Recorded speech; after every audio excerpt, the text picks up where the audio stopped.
안녕하세요. 사연에 빠지다의 DJ 민영입니다. 오늘도 두 가지 사연 준비되어 있는데요. 끝까지 함께 해주시고요. 구독과 좋아요 버튼도 꾹 눌러주세요. 그럼 오늘의 사연 함께 시작해 볼게요.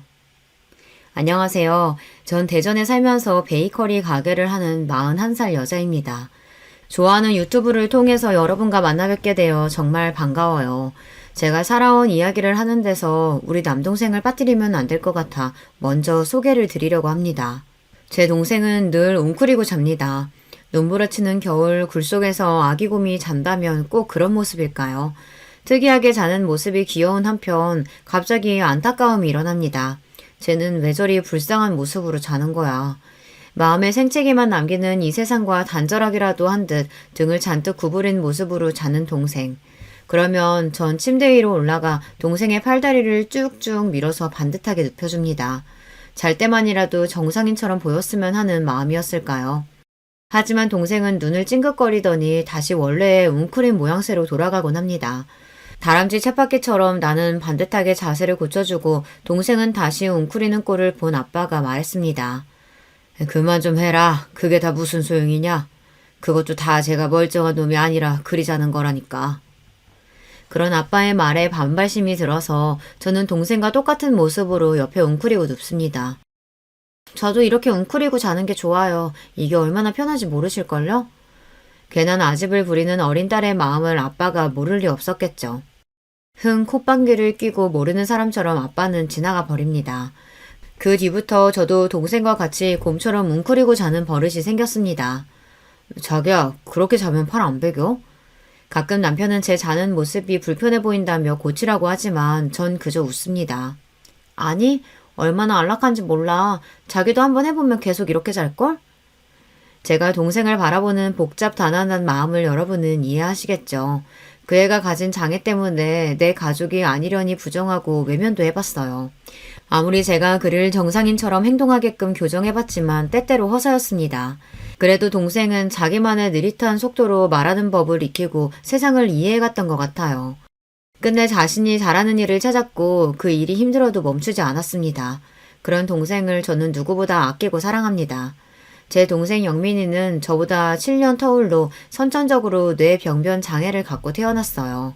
아들을 낳으라는 친할머니의 구박에 엄마는 잦은 유산을 겪으면서 어렵게 동생을 낳았지만 멀쩡하지 못한 모습을 보고 친할머니와 아빠는 욕부터 해대셨대요. 병신, 손가락질하며 놀려대던 동네 애들이나 이웃 어른들의 멸시 어린 눈빛은 늘 우리를 따라다닙니다. 동생은 나름대로 발달하고 성장해서 이제 다 큰 성인이 되었지만 그 현실은 변치 않았어요. 그리고 제가 결혼하면서 맺은 새 가족, 그 가족 중에 누구보다 동생을 혐오하는 사람이 있었는데요. 바로 그건 시어머니였습니다. 아빠의 반대로 동생은 상견례 자리 등 가족들이 모이는 공식 석상에 단 한 번도 나오지 못했어요. 장애가 있는 남동생이 하나 있다는 이야기는 들으셨지만 결혼식 날이 돼서야 처음으로 시댁 가족들은 제 동생을 만나게 되었죠. 다리 근육의 강직으로 동생은 걸을 때 바깥날 발로 자꾸만 걷게 되고 이를 교정하는 깔창을 넣었지만 아무래도 걷는 모습이 정상인과 다르게 보였습니다. 미리 마음의 준비를 하고 있었지만 동생이 걸어오는 것을 보는 시댁 가족의 당황스러운 기색이 제게 느껴졌어요. 그래도 그 기색을 애써 감추시고 동생에게 악수를 청하시는 시아버지의 모습에 가슴을 쓸어내리며 안도했죠. 하지만 시모는 목에 뭐 잘못 걸린 사람처럼 불편한 기색을 감추지 못했습니다. 그러고는 제 동생을 못 본 척 서둘러 지나치더군요. 인사 한번 건네지 않은 어머님의 모습에 속으로 좀 상처받았어요. 지금 생각해보면 그런 행동 하나하나가 시모의 인격과 민낯을 보여주는 행동인지 그때 알아챘어야 했는데 말이죠. 그런데 그 무시가 끝이 아니었습니다. 신혼여행에 돌아와 시댁에 와 있는데 대뜸 저에게 이렇게 말씀하셨어요. 네 동생은 그 꼽추 같은 거냐? 왜 그렇게 삐딱하게 걷고 이상하게 움직이는데? 무슨 병에 걸린 거야? 그런 건 전혀 아니고요. 신체 건강한 아이예요. 뇌기능 일부에 문제가 있어서 운동 능력이 정상인과 좀 다른 것 뿐이에요. 그럼 그 장애 유전자가 너희 집안에 흐르고 있는 거 아니냐? 나중에 내 손자에게 그게 옮겨갈까 무섭다. 그러니까 너 혹여 임신하게 되면 모든 검사 다 해라. 태아가 조금이라도 문제 있다면 낳지 말고 바로 지우고. 알겠냐? 시어머니라는 사람이 참 너무 무례하죠. 이후에도 시부는 틈만 나면 제 동생을 들먹이며 나를 약자로 만들었습니다. 하지만 여느 장애아 가정이 그렇듯 저도 심장에 어느 정도 근육이 배긴 사람이죠. 성치 않은 동생을 보호하고 다닐 때 우리에게 쏟아져 꽂히는 타인의 시선을 이겨내는 법, 피해 하나 주지 않았는데 그저 벌레 보듯 하며 쫓아내던 식당 주인들, 동생의 보호자로 살아온 세월 밥은 어디 꽁으로 먹었겠습니까? 그렇다고 해서 아픈 게 죄는 아니잖아요. 이리 항변해본들 우리 편 들어줄 정상에 있는 세상에 몇 없다는 걸 아니까 그저 체념하고 혼자 삭히는 수밖에 없었습니다. 시모가 제게 했던 모욕적인 언행을 남편에게 옮기지 않았어요. 그건 단지 가정의 분란이 끔찍이도 싫어서였어요. 제가 그런 선택을 하게 된 것은 사실 친정아빠의 영향이 컸습니다. 우리 집안이 이럴 리가 없는데 이게 다 네 엄마 탓이야. 저런 거 내 눈앞에서 치워. 우리 아빠는 그 어떤 타인보다 더 거칠게 자기 아들을 혐오했습니다. 아버지는 명문고와 명문대를 거쳐 공직 생활을 하셨던 분이죠. 남다른 자신감과 오만함으로 똘똘 뭉친 사람이 바로 우리 아빠였죠. 그런 사람에게 자식이 뇌에 일부 장애를 안고 태어났다는 사실은 아마 더할 수 없는 충격이었겠다고 전 그리 짐작합니다. 가족 동반으로 나서는 어떤 자리에서도 동생 영민이는 없는 자식처럼 집에 떨궈놓고 가셨어요.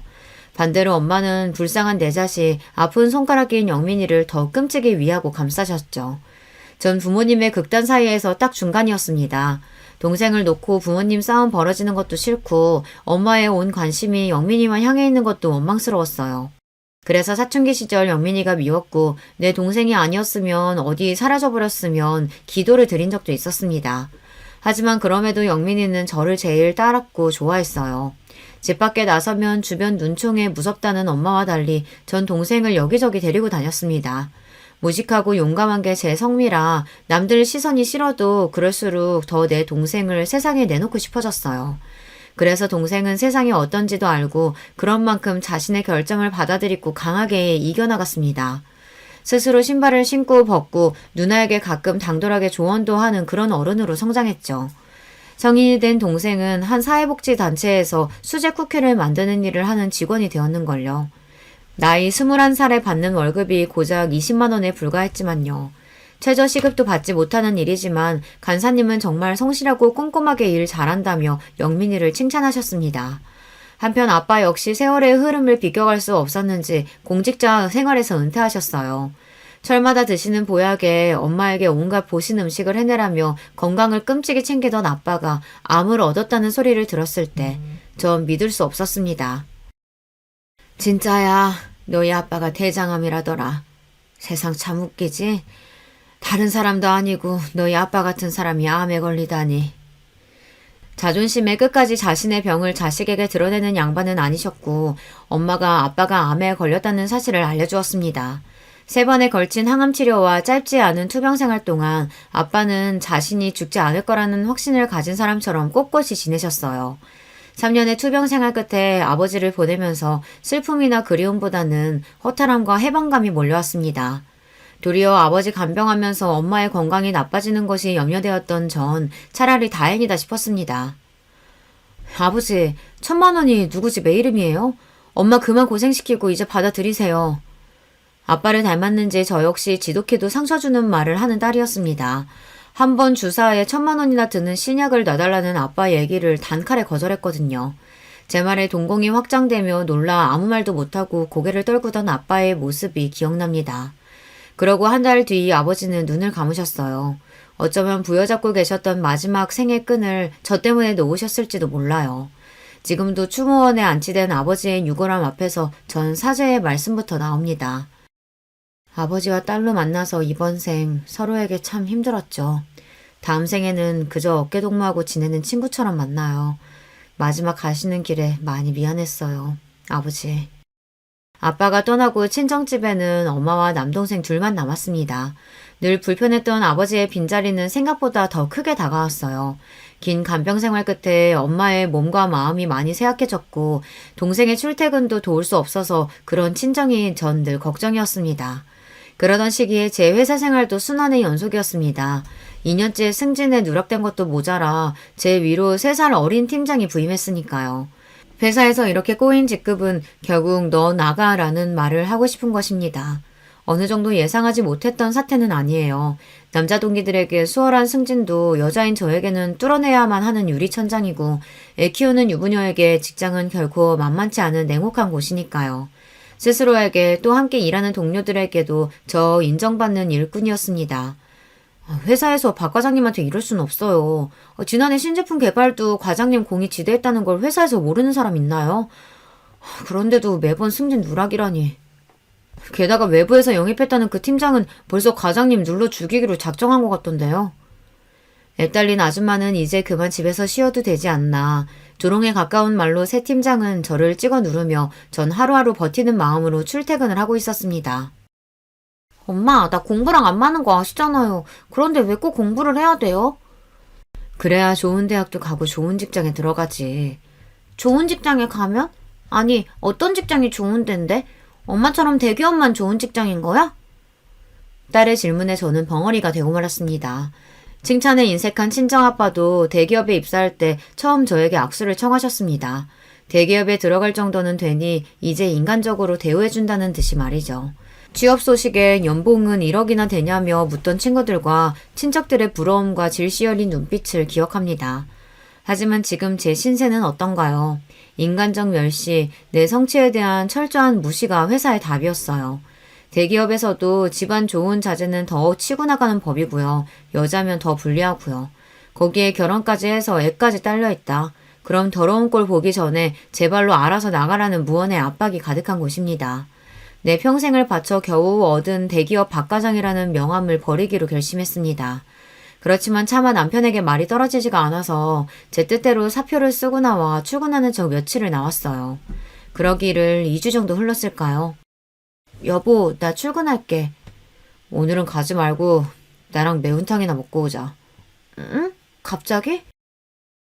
왜? 갑자기 먹고 싶은 거 먹으러 가면 안 돼? 회사에 아프다고 뻥치고 나랑 양평 가자. 뭐 만난 거 먹으러 가자는 말을 해본 적 없는 남편이 무척 의아했습니다. 그가 이끄는 흰 간판에 붉은 글씨로 적힌 땡땡 매우탕 식당에 들어가서 자리에 앉아 아주머니가 내어주신 반찬을 하나하나 먹어보고 있었죠. 그동안 자기 회사 다닌다고 고생한 거 나도 알아.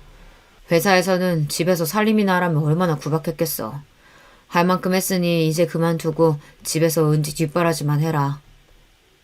그게 무슨 말이야, 여보? 내가 네 몫까지 더 벌면 될 거 아니야. 너 오지 말라는 회사 뻥 걷어차놓고서 왜 떳떳이 남편한테 말을 못하냐? 이 남편이 너한테 그 정도 믿음밖에 못 준 거야? 남편 말에 서러움을 끄끄 참으며 눈물인지 콩나물인지 모를 것을 씹어대고 있었습니다. 그간의 서러움과 고생을 남편이 알아준다는 것 자체가 고마워서 고개만 끄덕였어요. 그렇게 14년을 다니던 회사를 그만두고 아침에 일어나 남편과 은지 아침만 챙겨주고 나면 찾아오는 시간의 여유로움을 처음 느껴보았습니다. 그래, 나 참 열심히 달려왔잖아. 이제 앞으로 내가 하고 싶은 일을 찾아보는 거야. 빈 시간에 이런저런 회사 이력서도 넣어보고 창업 설명회도 다니면서 어떤 일을 할까 기웃기웃거리며 내 동생 생각이 났습니다. 나는 여자라는 사실만으로 차별받아 이렇게 서러운데 장애 있는 내 동생은 세상 온 곳에서 배척당했으니 그 한이 얼마나 깊을까. 그리고 동생을 최저시급도 받지 못하는 지금의 직장에서 구해주고 싶었습니다. 여보, 내가 동생과 함께 할 수 있는 일을 해보면 어떨까? 처남이랑? 물론 그럴 수만 있다면 처남에게도 당신에게도 좋은 일이지. 근데 그런 일이 있겠나? 동생이 다니던 회사에서 쿠키를 잘 굽는다는 칭찬이 자자했습니다. 또 은지가 어릴 때 휴일날 함께 베이킹했던 기억이 저에게는 달콤하게 남아있거든요. 그런 생각을 하다 보니 모든 상황은 저를 이렇게 빵가게 사장으로 이끌었어요. 여러분 주변을 둘러보세요. 파리바게트 같은 대기업부터 개인 가게까지 베이커리 상점이 얼마나 많은가요? 레드오션 중에 레드오션이지만 전 용감하게 그 속으로 뛰어들어 보았습니다. 느리지만 정성스럽게 굽는 빵이라는 간판을 걸고 우리 남매의 가게를 열었어요. 당연히 처음에는 적자의 연속이었죠. 정말 어떤 날은 가게에 딱 한 분 손님만 오셔서 제가 남은 빵 여러 개를 덤으로 더 드렸던 기억도 있네요. 그 좋은 회사 걷어차고 한다는 게 고작 빵 쪼가리 파는 데라니. 기가 찬다 참. 그것도 네 장에 걸린 동생 데리고 가게가 아주 잘도 돌아가겠다. 어? 그러게 왜 그 좋은 데를 네 발로 차고 나오냐 나오길. 오늘 나온 빵 어머님이 다 사주실 것 아니면 동생, 아니 우리 직원에 대해 그렇게 말씀하지 마세요. 환영의 인사로 충분해야 할 개업식 날 찾아온 시몬은 이렇게 말로 초를 치기 시작했습니다.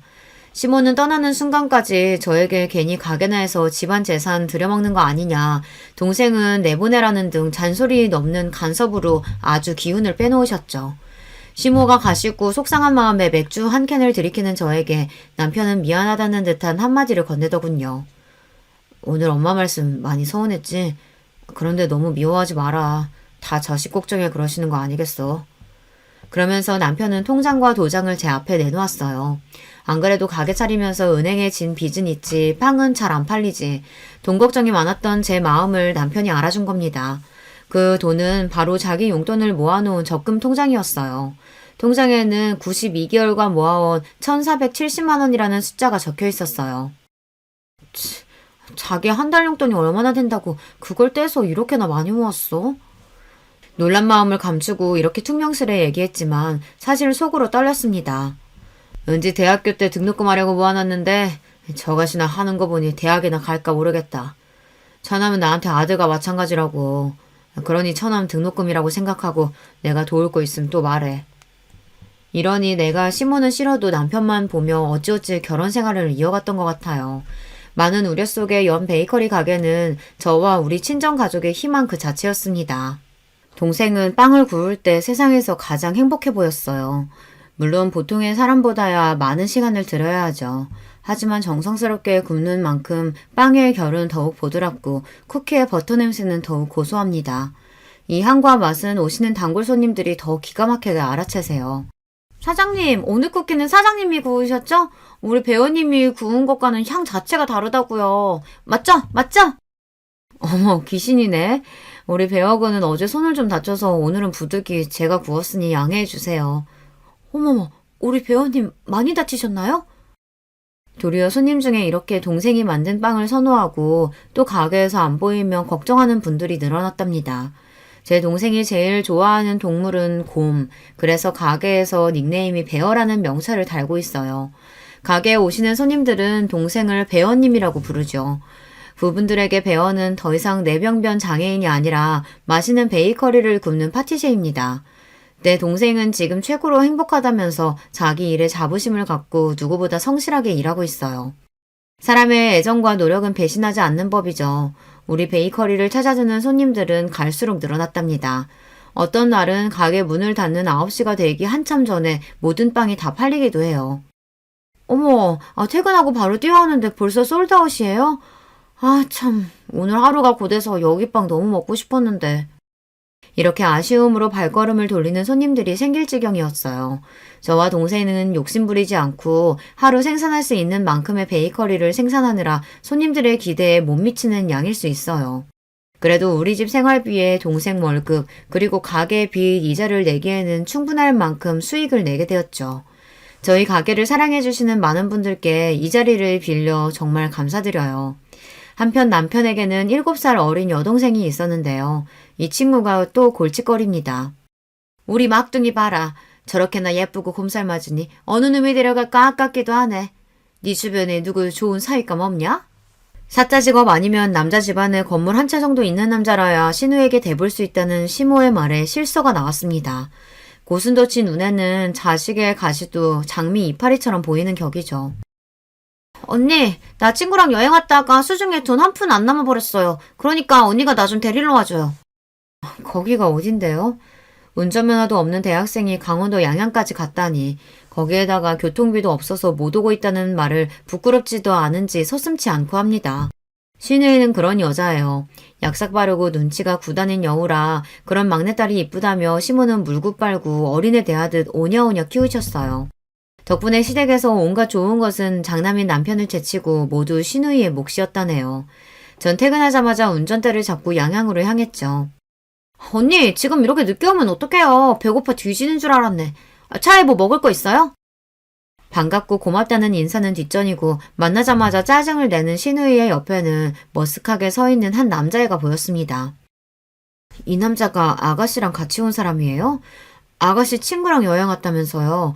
남자친구랑 외박까지 한 거 어머님이랑 오빠가 알면 경을 칠 텐데. 그러니까 내가 언니한테만 연락을 했죠. 이 일은 무덤까지 갖고 갈 비밀이에요. 아셨죠? 자기야, 어서 차 타고 가자. 추워.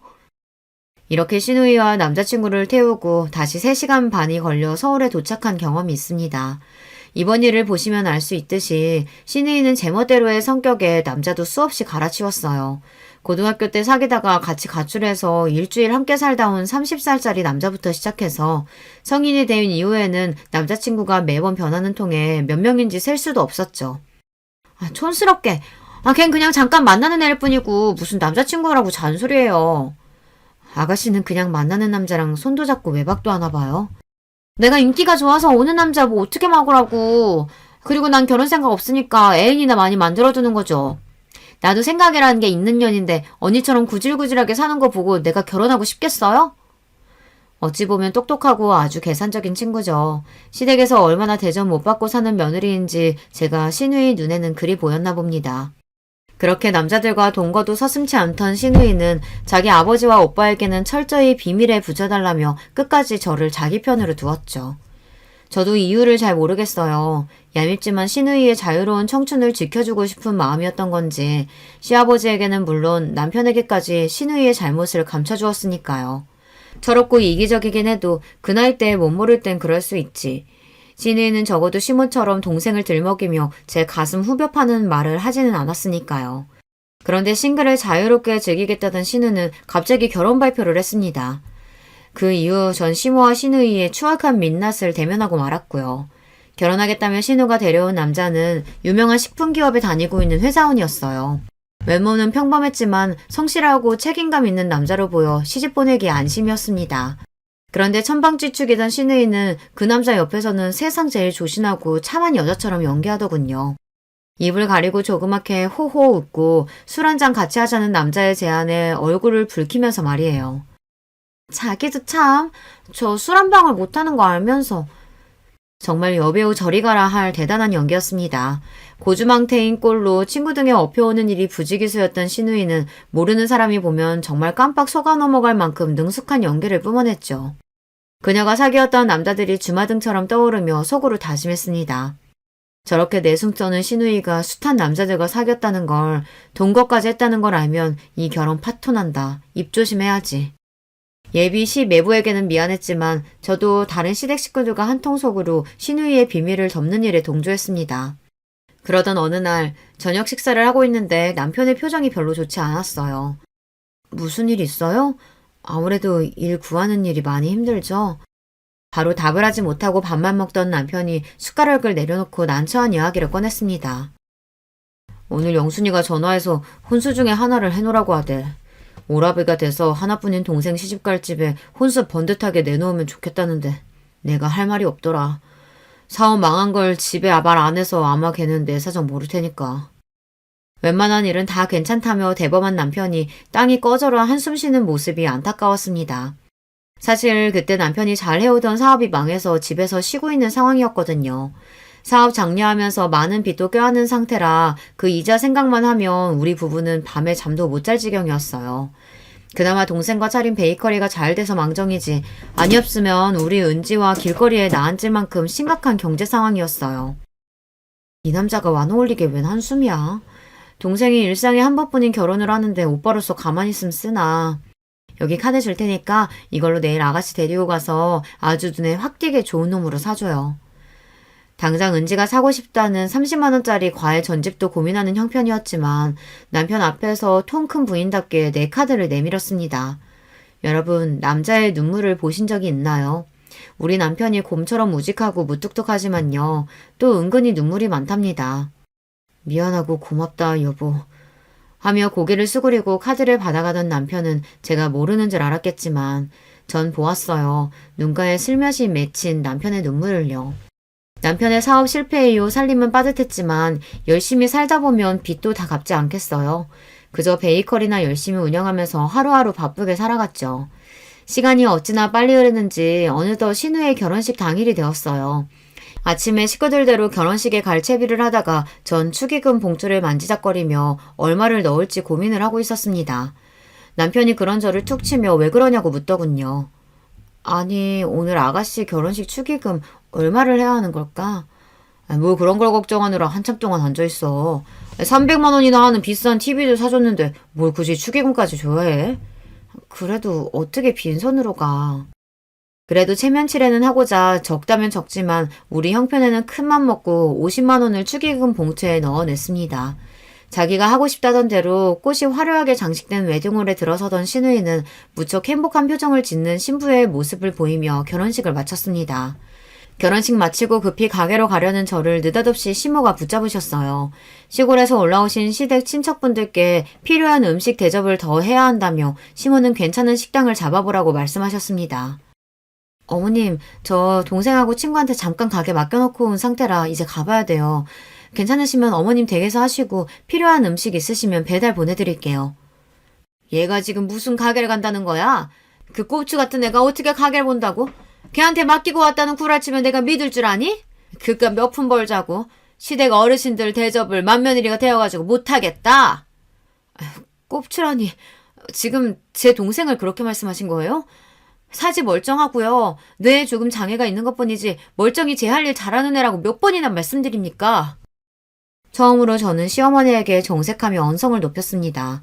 그러자 결혼식장에 계신 몇몇 분의 눈길이 우리에게 향했고 제가 뭐라고 더 시모에게 이야기하려는 순간 남편이 가로막았습니다. 어머니, 좋은 날 왜 그러세요? 이 사람 말 틀린 거 없습니다. 처남이랑 친구에게 가게 맡겨놔서 이 사람 지금 많이 걱정될 거예요. 그냥 보내주시고 저랑 같이 얘기하세요. 네?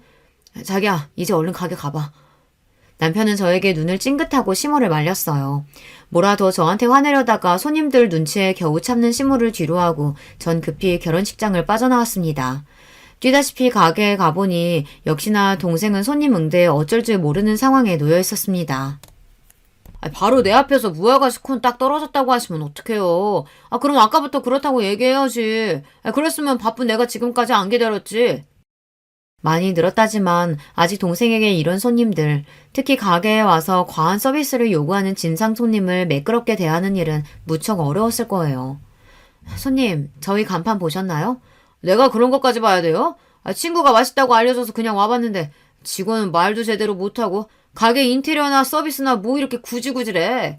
지금 말하는 당신이 사장인가 보죠? 네, 제가 사장입니다. 제 가게니까 제 마음대로 손님 가려받을 수 있죠.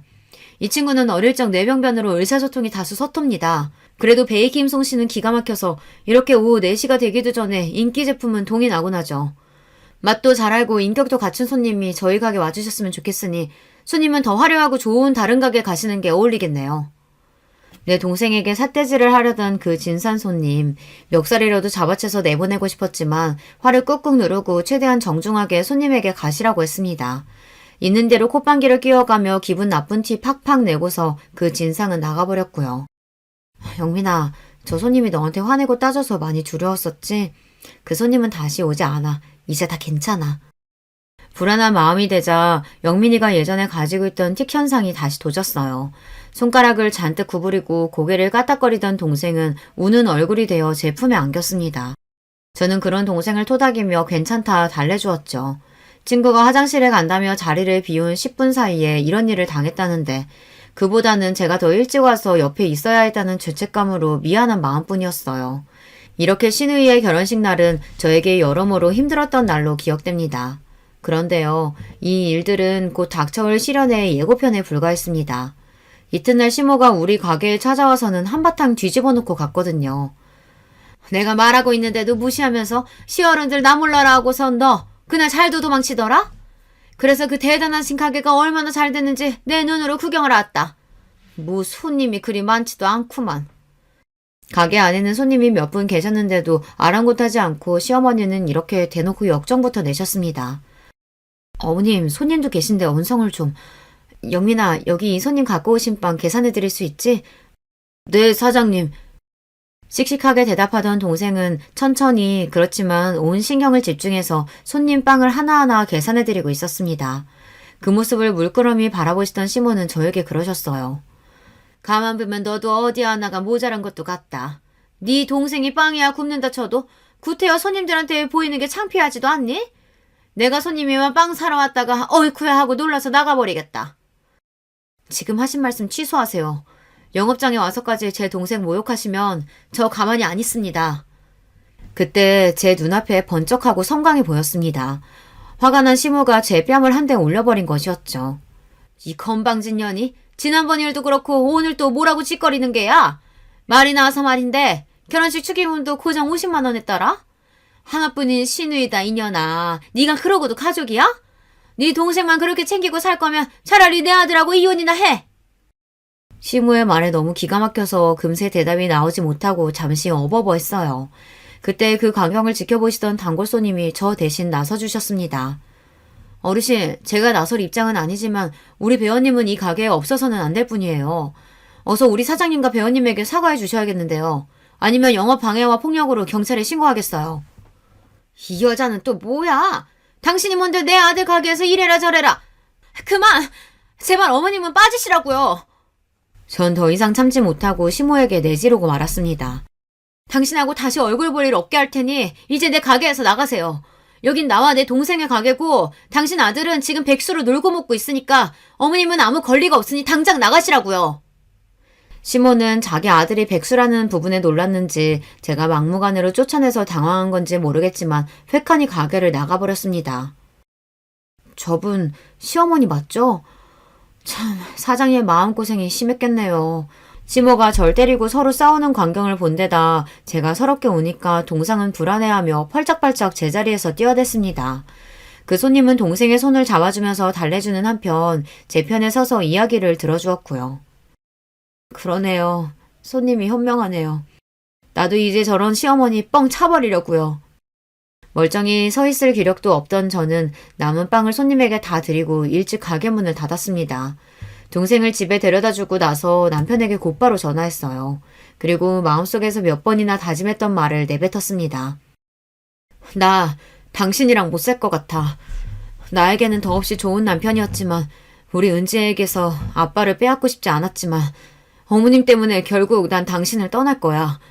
지금 그분과 같은 하늘 아래 숨쉬고 있다는 것만으로도 미칠 지경이니까 날 놔줘요. 아마 남편은 마른 하늘에 날벼락 맞은 심경이었겠죠. 하지만 그간 시모가 저지른 추악한 일들, 오늘 일까지 남편에게 모두 쏟아내었습니다. 남편은 갑작스러운 이혼 통보를 믿기 힘들어했지만 전 생각할 여유도 주지 않고 바로 짐을 싸서 가출해버렸어요. 여러 번 울려대는 남편의 전화를 차단하고 가게로 찾아오는 남편을 외면하며 전 홀로 설 준비를 하고 있었습니다. 그렇게 매일 울며 지내던 어느 날 가게로 시누이가 찾아왔어요. 내가 그리 친동생처럼 살뜰히 챙겨주었지만 정작 그 애는 내 동생 보기가 껄끄럽다며 우리 가게를 방문한 것은 이번이 처음이었죠. 뭐 인스타에서 입소문 좀 탄 것 같던데 직접 보니 썩 대단하진 않네요. 언니도 참 한심해요. 지금 한가하게 빵이나 팔 때예요. 한가한 건 아가씨죠. 난 이 가게 열심히 해서 돈 벌어 은지 키우고 빚도 갚아야 하니까 여기가 전부인데 지금은 바쁘니까 서로는 됐고 간단히 용건만 해줄래요 아가씨? 무슨 일로 여기까지 온 건가요? 언니 한 사람 때문에 우리 집안이 풍비박산 났다고. 내가 알던 우리 오빠는요. 부모님 말씀은커녕 내 말도 거절하는 법이 없이 고분고분 따랐던 착한 사람이었어요. 그런데 언니가 중간에 뭐라고 분탕질을 쳤길래 엄마랑 맨날 전화로 다투더니 이젠 급기야 집에서 한바탕 소란을 피웠지 뭐예요? 내가 왜 이혼하기로 했는지 오빠한테 들어서 알 텐데요. 아가씨 혼수로 비싼 선물까지 사줘놓고 축의금 50만 원 냈다고 당신 엄마한테 뺨 맞고 그 소모를 당한 내 앞에서 자기 엄마 편들 일인가요? 그리고 아가씨는 왜 우리가 혼수해준 얘기는 어머니께 입국 담으셨어요? 그건 엄마한테 혼수비 받아서 그걸로 갖고 있던 카드비 갚느라 그래요. 아, 뭐 다 갚은 것도 아니에요. 300만 원 가지고 고작. 고작? 우리 은지 학원비 내는 것도 빠듯한 형편이에요, 지금. 당신 오빠 백수 된 지 오래라 나 혼자 아등바등 벌어 살면서도 불평 한 번 하지 않았고 혼수를 300만 원 쓴 게 우리한테 얼마나 큰일이었는지 알기나 해요? 세연이가 뭐나 된다고 이런데.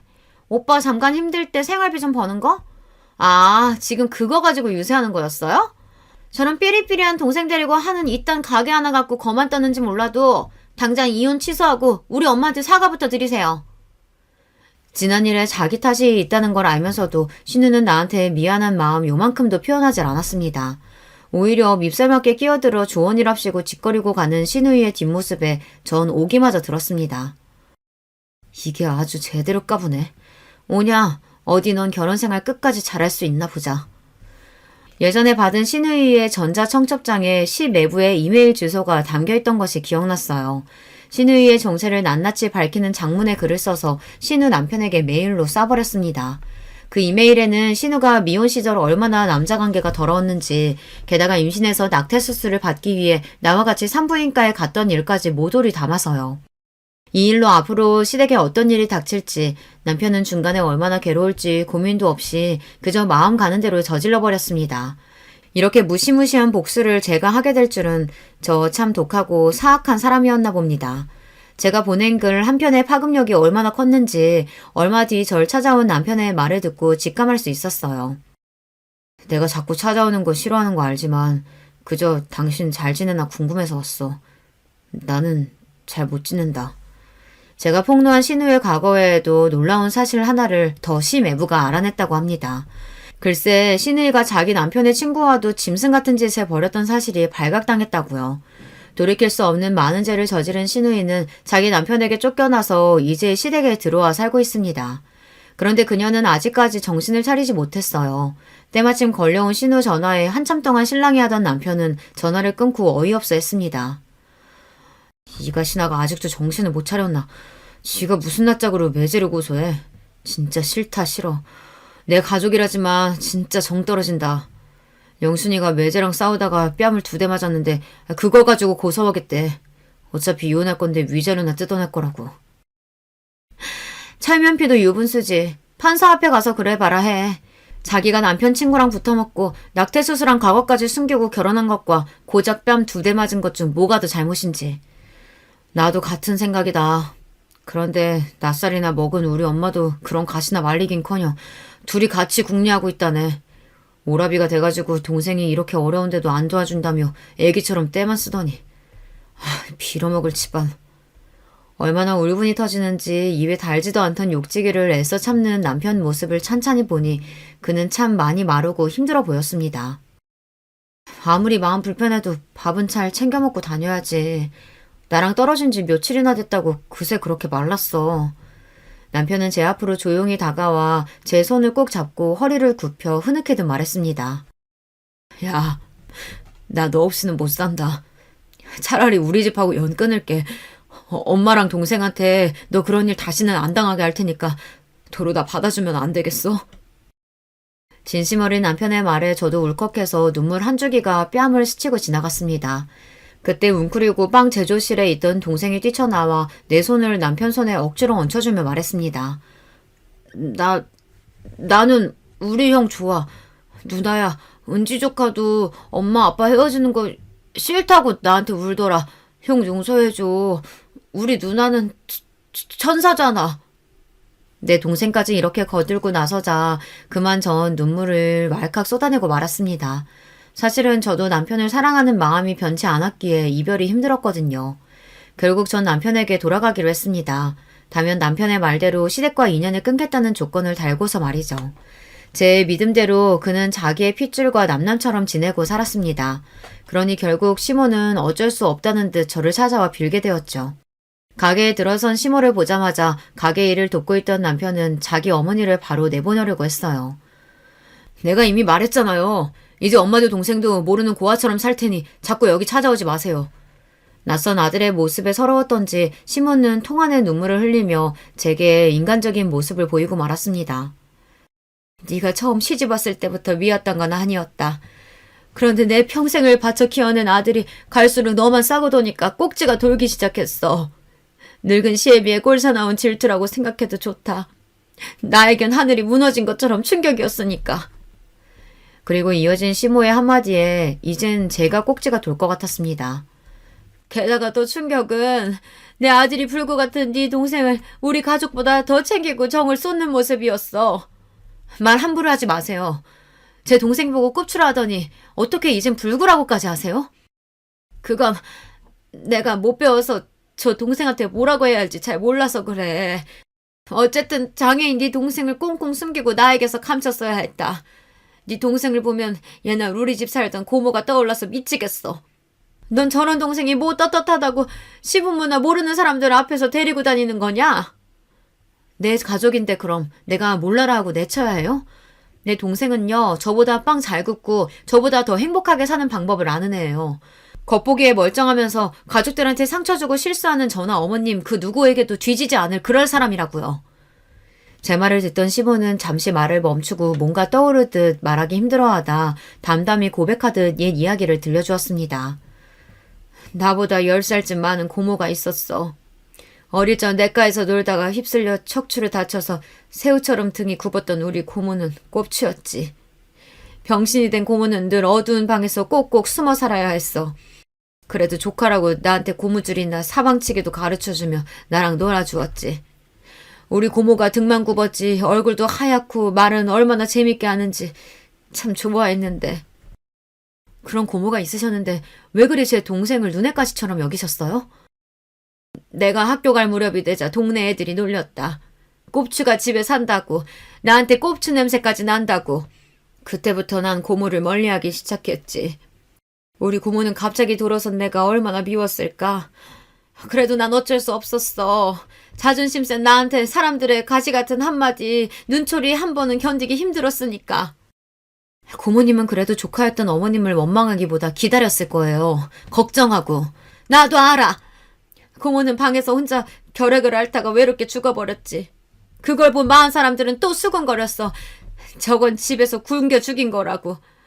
겨울날 방에 불도 안 떼주고 말간 죽이나 주니까 병에 걸렸지. 결국 가족에게 죽임당한 거나 마찬가지라고. 입 하나가 아까웠던 그 시절을 네가 아니? 나도 가슴 찢어지게 아파하고 고모 보냈지만 어차피 제대로 살지 못할 사람이라면 차라리 일찍 저승 가는 게 낫겠다 여겼어. 그리고 나는 절대로 남들 손가락질 받을 사람이 안 되겠다 다짐했지. 날 좋아하는 사람 하나 없어도 속으로 난 대단한 사람이다. 그리 외워가며 살아왔어. 그런데 너희 남매는 어떻게 왜 그리 당당할 수 있는 거냐? 네 동생은 누구보다 챙기면서 우리 영순이 축의금은 꼴랑 50만 원 하는 걸 보고 내가 그만 눈이 뒤집히고 말았던 거야. 시모는 거만한 가면을 내려놓고 솔직하게 부끄러운 과거까지 모두 얘기하셨습니다. 그 말씀을 들으니 왜 그리 제 동생과 저에게 모질게 대하셨는지 조금 이해가 가기도 했어요. 하지만 사람이 곁에 있을 때 잘해야 한다고 그 말씀 한 번으로 시모와 벌어진 사이를 단숨에 붙이기란 어려웠습니다. 그리고 남편 역시 저와 같은 생각이었고요. 어머니, 그만 일어나시고 눈물 닦으세요. 그 마음 충분히 이해하는데 아직 시간이 필요합니다. 제 결심은 달라질 것이 없으니까요. 그래도 기어이 저 병신 같은 것들을 네가 데리고 가겠다. 널 낳아 길러준 네 어미를 버리고. 한참 눈물 짓던 시모는 이제 분노를 터뜨리며 악에 악을 쓰기 시작했어요. 저는요.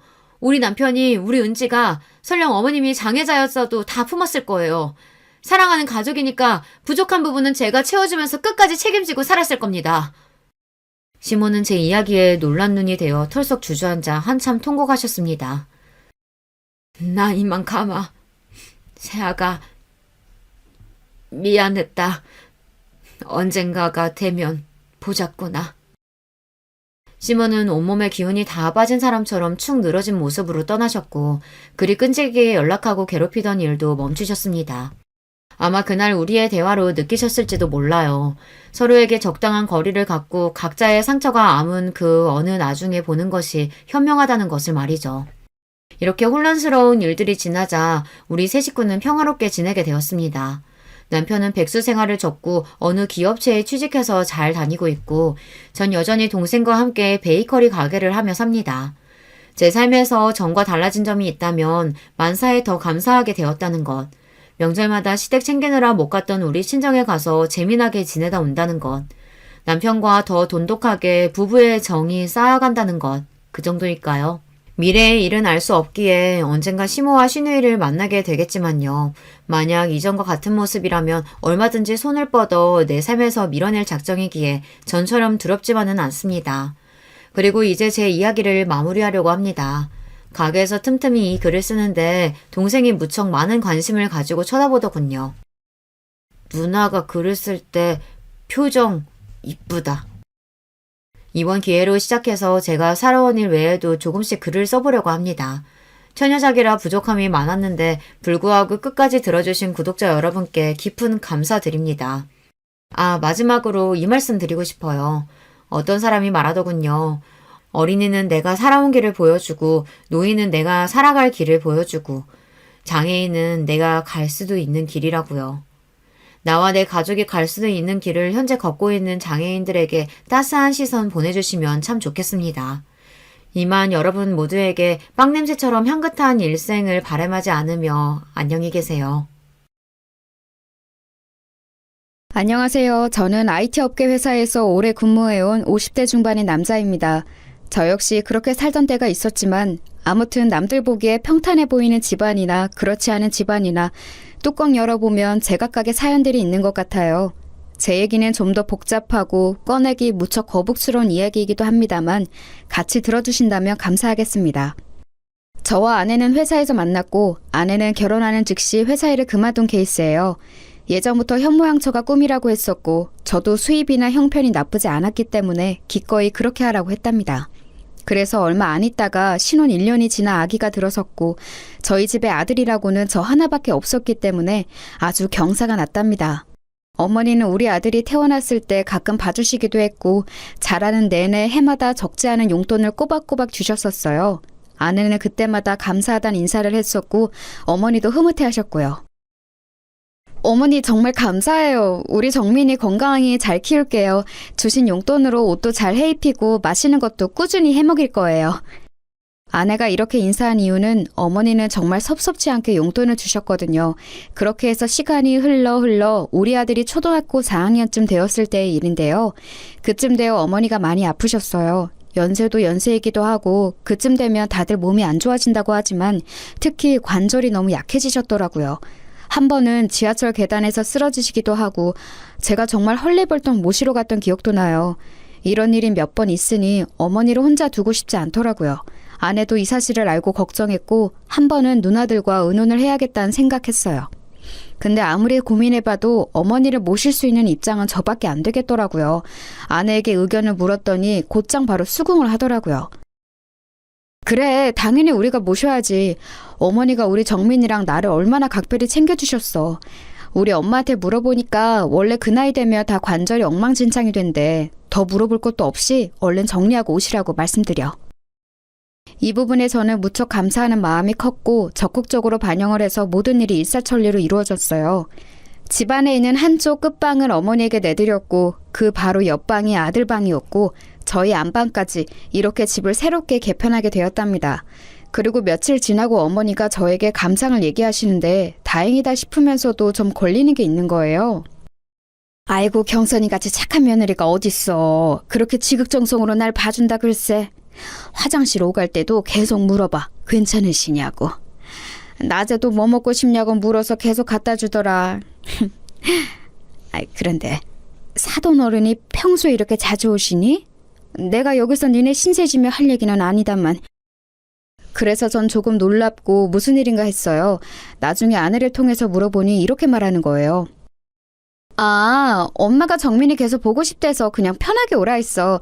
서로 의식하면 불편하니까 그냥 신경 안 쓰고 각각 있다 가면 되잖아. 어머니도 괜찮다고 하시던데? 그리고 우리 엄마는 정민이 어지간히 이뻐하잖아. 학교 등하교도 계속 본인이 시키겠다고 하는데 애 데려와서 집에서 잠깐 쉬시게 해야 하니까. 이때까지만 해도 제가 너무 과민하다고 생각을 했어요. 아내 말 맞다나 우리 장모님이 애 어릴 때부터 봐주시기도 했고 집을 수시로 드나드셨으니까요. 그런데 어머니가 어느 날부터 다시 이렇게 말씀을 하시는 거예요. 있잖아 제철아, 나 간병인을 새로 구해주는 게 낫지 않겠니? 아무래도 경선이한테 계속 부탁하기도 좀 그렇고 사돈도 계신데 여러모로 마음이 편치가 않구나. 때마다 자꾸 이런저런 얘기하기 힘들어서 말이야. 어머니 말씀을 들어보니 뭔가 제가 모르는 상황이 있을 것 같아서 신경이 쓰였어요. 아내에게 이 말을 했더니 손사래를 치며 그러지 말라는 거예요. 아우 어머 무슨 간병인을 써. 너무 생돈 나가게 하는 거 아니야? 내가 충분히 잘 모실 수 있어. 걱정하지 말고 나한테 맡기라니까. 그럴 돈을 차라리 나한테 반만 줘. 나도 어머니 모시고 어떻게 해야 할지 애매했었어. 병원도 그렇고 좀 더 시간 내볼 테니까 돈 엄한데 쓰지 말고 나한테 반 주고 나도 지금 하는 알바 정리하고 어머니한테 집중할게. 솔직히 어머니 말도 맞단 생각이 들어 이렇게까지 하고 싶지는 않았지만 아내가 한사코 강하게 얘기하길래 그러기로 했어요. 오전에 지인 아는 식당 알바 도와주고 왔다 갔다 하니 가끔 덩그러니 어머니랑 장모님만 계실 때도 있었나 보더라고요. 이렇게 말하니 어머니도 그냥 알겠다 하시기에 이후로는 상황이 잘 지나간 듯 했었어요. 왜냐하면 아내는 어머니 모시고 마트도 가고 병원도 다녀오고 어디 다녀왔다고 저에게 종종 연락도 잘해주더라고요. 어머니도 이때 만족해 하셨고요. 아휴, 어째 나 혼자 있을 때보다 경선이랑 있으면서 더 잘 다니는 것 같아. 애가 챙겨주니 고맙기도 하고 차라리 그 알바비인지 뭔지 경선이한테 얼마 주고 부탁하는 게 훨씬 낫구나. 처음에는 좀 어색했는데 말이야. 그래서 마음을 놓고 있었지만 어느 순간부터 어머니 표정이 점점 어두워지시고 말수도 줄어드시더라고요. 제가 약간 걱정을 하고 있으려니 아내가 그 부분에 대해 설명을 해주었어요. 근데 이 말이 전 슬쩍 기분이 나빴지 뭐예요? 어머니 요즘 기력이 없으신 것 같아. 나랑 있을 때도 저러셔. 엄마 말로는 아마 이제 몸도 망가질 대로 다 망가지고 회복이 까마득하니 마음도 처지는 걸 거라고 하더라고. 어머니 몸이 그렇게까지 안 좋으신 건 아닌데 다리랑 허리를 제대로 못 쓰시는 거지 많이 엉망이 된 건 아니야. 에이, 뭘 또 그걸 따지고 있어. 그냥 그렇다는 얘기지. 아무튼 어머니 컨디션은 그러실만 하다는 거야. 너무 예민하게 듣지 마. 아내는 이렇게 말을 하고 넘어가길래 제가 볼 땐 저보다 더 어머니랑 오래 있으니 훨씬 더 정확할 거라고 생각을 했어요. 그래봤자 평생을 저와 함께했던 어머니인데 왜 그 기간 모셔준 아내의 의견을 더 의지했던 걸까요? 이후로 어머니는 좀 확연하게 달라지셨답니다. 어머니, 전에 나물 한번 무쳐본다고 하지 않았어요? 주말에 한번 해보실래요? 나물? 글쎄, 내가 그랬나? 한번 해볼까? 에이, 참 당신도 어머니 그런 거 하기 힘드셔. 하나부터 열까지 손이 얼마나 많이 가는데 내가 알아서 할 테니까 그냥 둬. 이렇게 아내가 공연히 옆에서 말을 자르고 어머니 표정이 어두워지시는 걸 보니 기분이 좀 안 좋았어요. 그리고 갑자기 어머니는 저한테 누나의 안부를 물으셨어요. 서울에 사는 작은 누나 말이에요. 제철아, 제희 많이 바쁘대냐? 거기 좀 가보고 싶구나. 안 그래도 저 역시 누나랑 얘기할 게 좀 있었던 거로 그날 저녁 통화를 했고 곧장 모셔갔답니다. 나야 엄마 잠깐 왔다 가는 건 상관없지. 근데 엄마가 기력이 없다고? 왜? 일단 내가 엄마 모시고 갈게. 어디 많이 아픈가? 이렇게 누나가 엄마를 모시고 갔는데 며칠 뒤 다시 데려다 주면서 이런 말을 하는 거예요. 제철아, 혹시 옆에 올케 있어? 없지? 있잖아. 나 좀 고민해 본 게 있는데, 있잖아. 엄마랑 올케랑 사이가 좀 어떤 것 같아? 전 전혀 예상하지 못한 말에 약간 가슴이 울렁거렸어요. 이 사람이랑? 왜? 어머니랑 잘 지내는 것 같은데 누나 왜 그런 얘기를 하는 거야? 누나는 이때 숨을 들이쉬더니 잘 들으라면서 작게 말하더라고요. 생각해봐. 너 좀 듣기 거북하겠지만 나는 좀 이해가 안 가서. 보통 시어머니 병원 간다거나 간병인 붙여드린다고 하면 대부분의 며느리들은 그냥 둬. 자기 일거리가 줄어드니까. 근데 굳이 그 금액 반 달라고 하면서 자기가 모신다고 했다며. 근데 그날도 내가 엄마 태우러 갔을 때 보니까 올케 표정이 썩 안 좋더라고. 엄마한테도 약간 틱틱대듯이 말하고 말이야. 내가 있는데도 저러는 걸 보니까 없을 땐 어떨까 잠깐 생각이 들었어. 그리고 엄마 우리 집에 있던 그 3박 4일간 얼마나 잘 드셨는데 별거 없는 것도 되게 잘 먹고. 여기서 할 말을 잃었지만 누나는 계속해서 말을 하더라고요. 있잖아, 내가 신우짓 하는 게 아니고 엄마랑 관련된 거니까 얘기를 할 수밖에 없는 거야. 이거 좀 과하게 느껴질지 모르지만 말이야. 혹시 몰라서 그러니까 그 홈 CCTV 한번 달아보는 거 어때? 그거 하기 어렵지 않거든. 저는 그렇게까지 해야 되나 싶어 말이 순간적으로 턱 막혔어요. 그런데 누나는 계속해서 강조를 하더라고요. 아니면 어쩔 수 없고 그 다음부터는 치우면 되지. 내 말은 길게도 말고 한 이틀 정도만 켜두고 봐봐. 집에 안 쓰는 공기계 있을 거 아니야. 진짜 내가 괜히 이러는 게 아니고 우리 남편도 내 얘기 들어보니까 평소 그렇게 활달한 엄마가 네 집에서 기력이 없다니까 좀 이상하대. 처남댁이랑 잘 안 맞으시는 거 아니냐며. 그리고 난 좀 신경 쓰이는 게 어쨌거나 돈 100만 원 받고 시어머니 봐드리기로 했으면 그 시간대에 자기 엄마 부르는 거 좀 아니지 않니? 엄마 얘기 들어보니 사돈이 그렇게 들락날락 하신다더만. 이것도 심지어 엄마가 먼저 한 얘기도 아니야. 내가 이것저것 물어봤더니 하는 얘기마다 다 사돈이 같이 계셨더라. 마트니 뭐니 엄마 모시고 어디 갈 때도 사돈이 운전하거나 뒷좌석에 계속 탔었다며? 엄마 얼마나 불편했겠냐? 저는 장모님이 이 무렵 때도 평소처럼 그렇게 자주 오시는지 몰랐어요. 어머니가 장애가 있으신 것도 아니니 일단은 집에 계실 수 있고 아내는 알바를 그만두는 김에 아이 등하교도 다 자기가 한다고 했거든요. 그럼 아이 때문에 장모님이 집에 이전처럼 오실 이유가 굳이 없는데 게다가 저희 어머니 아프신 것도 알고 계시면서 말이죠. 저도 약간은 불편한 감이 들었고 그래도 끝끝내 미루려고 했지만 눈 안에서 돌아오신 뒤 내내 밥도 깨작거리시고 표정이 안 좋으신 어머니를 관찰하게 되었어요. 한 집에서 이런 분위기를 감수한 채 주변을 계속해서 신경 써야 한다는 게 너무 골머리 아프더군요. 아니길 바라는 마음으로 저는 홈 CCTV를 알아본 뒤 주말에 한번 설치를 해보았어요. 그리고 그 다음날 출근을 한 뒤 아주 떨리는 마음으로 회사에서 홈캠을 열어보았는데요. 그걸 열어본 저는 입이 딱 벌어져 닫을 수가 없었어요. 아니, 출근해서 제가 여기 나와 있는 지 얼마나 되었다고 그런 풍경이 벌어지고 있는 건가요? 일단 보는 내내 제 마음이 진정되지 않고 머릿속이 하얘졌던 건 어머니가 너무 덤덤하게 계신다는 게 큰 포인트였던 것 같아요. 식탁과 거실 쪽을 비추는 화면 안에 어머니와 아내가 있었는데요. 요새 피곤해하시고 늦게 일어나신 어머니가 식사를 하시려는 것 같았어요. 그런 어머니께 밥그릇을 정말 아무렇지 않게 밀어내며 주는 모습에 순간 움찔했어요. 우리 아들이 아무리 지 엄마랑 싸우고 야단을 호되게 맞은 뒤에 밥 먹으러 나왔어도 저런 식으로 볼링공 굴리듯 줘본 적은 없는 아내입니다. 어머니는 그런 반응에 그냥 가만히 앉아서 고개도 움직이지 않고 계시더라고요. 누가 보면 잠들어 있는 줄 알 것 같아요.